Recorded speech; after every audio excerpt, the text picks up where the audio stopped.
4 ans de viol par un oncle qui était censé lui donner l'éducation depuis l'âge de 14 ans. Madame Claire Josiane a subi toutes les humiliations avec de graves conséquences dans sa vie et particulièrement dans son propre foyer. Elle en porte aujourd'hui les séquelles, d'où son combat. À peine 2, 3, 4 mois, je me suis retrouvée face à mon oncle qui commençait déjà des attouchements. Cela a commencé par des attouchements, des appréciations. Tu es belle et vraiment, tu as de beaux yeux. Je ne prenais pas ça mal jusqu'au jour où je me retrouve coincée soit dans mes toilettes, soit à la sortie peut-être de la chambre. Ce sont des choses qui me mettaient déjà mal à l'aise. L'acte a été posé le jour où il était 4 heures du matin. Nous avons des chambres voisines au couloir et puis mon oncle a laissé sa chambre où il était couché avec sa femme.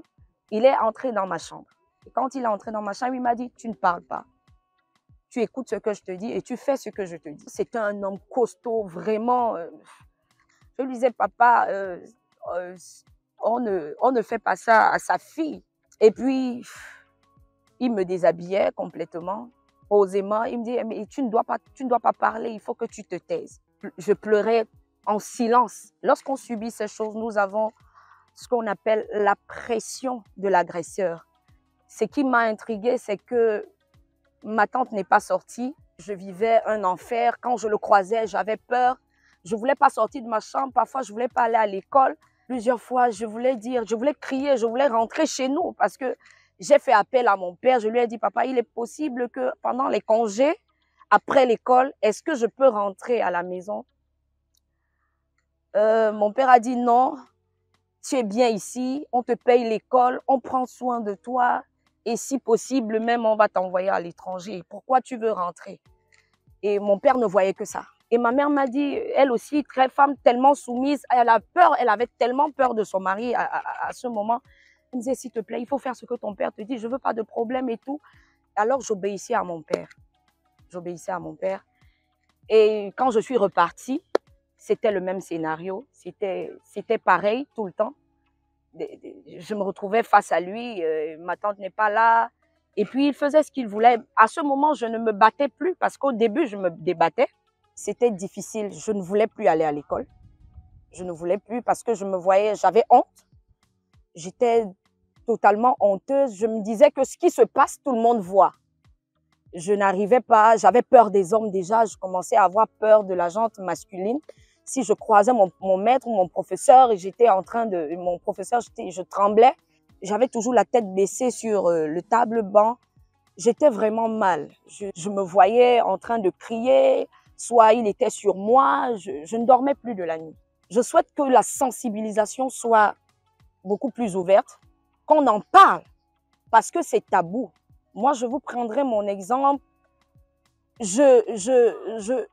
Quand j'ai subi ces choses, à l'âge de 17 ans, je vous dirai comment ça s'est passé. Lorsque je me suis fatiguée, cette dernière fois, il est entré dans ma chambre et là, j'étais déjà quand même... et je me suis dit, OK, il est temps que cela s'arrête. Je l'ai tenu par la verge et j'ai dit, ça suffit. Papa, tu arrêtes.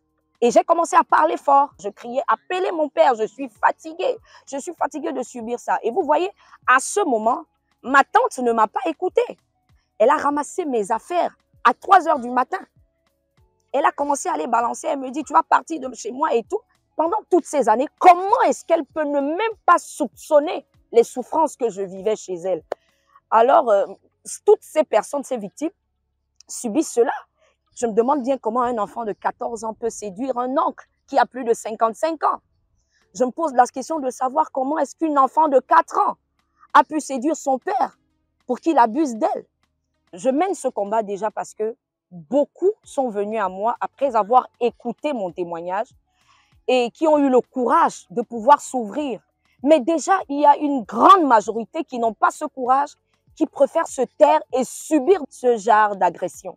Lorsque nous allons même vers les membres de nos familles, essayer de nous décharger en dénonçant ce que nous avons vécu, nous sommes malheureusement face à des personnes qui demain vous renvoient cela au visage. J'en connais des femmes qui ont, après leur mariage, se sont confiées à leur conjoint, à leur mari, mais aujourd'hui, ces maris utilisent ces actes contre ces femmes. Lorsqu'elles veulent, par exemple, lorsqu'ils veulent insulter leur femme, ils utilisent ces abus. Alors, ce sont des conséquences qui détruisent la personnalité, qui diminuent la femme qu'elle est et qui la réduit totalement, qui l'amène même au suicide parce que un traumatisme qui a commencé depuis le bas âge, qui continue, qui se perpétue jusqu'au mariage, vraiment, c'est déplorable. Plusieurs fois, je l'ai rencontré, plusieurs fois à des manifestations, des invitations en famille, au point où, quand je le voyais, j'avais l'impression de voir un monstre. Avant, j'avais véritablement, à l'intérieur de moi, j'avais le sentiment de vengeance parce que je voulais me venger. Mais vu l'état dans lequel j'étais et le regard des autres, après ça, j'ai décidé de me mettre à l'écart de la famille. Cela ne m'a plus permis de me retrouver en famille, quelles que soient les cérémonies en famille. De peur de le rencontrer, je n'y participais plus. Ma sonnette d'alarme, c'est de donner le courage à une femme, à une fille, à un enfant, de pouvoir parler, parce que parler est le processus d'enclenchement de la guérison. Parler, dénoncer déjà ce qu'on a subi, c'est déjà une première étape pour sortir du mal. Nous avons le sentiment que le gouvernement n'a pas de loi qui soit capable de sanctionner véritablement ces personnes vis-à-vis des actes qu'ils posent. Déjà, nous constatons aussi malheureusement que ces actes sont perpétués dans plusieurs générations. Il y a plusieurs générations qui subissent ces abus de ces mêmes personnes dans une même famille. Alors nous souhaitons vraiment que le gouvernement, de grâce, que des lois soient vraiment érigées pour ce genre d'actes qui se posent dans nos familles.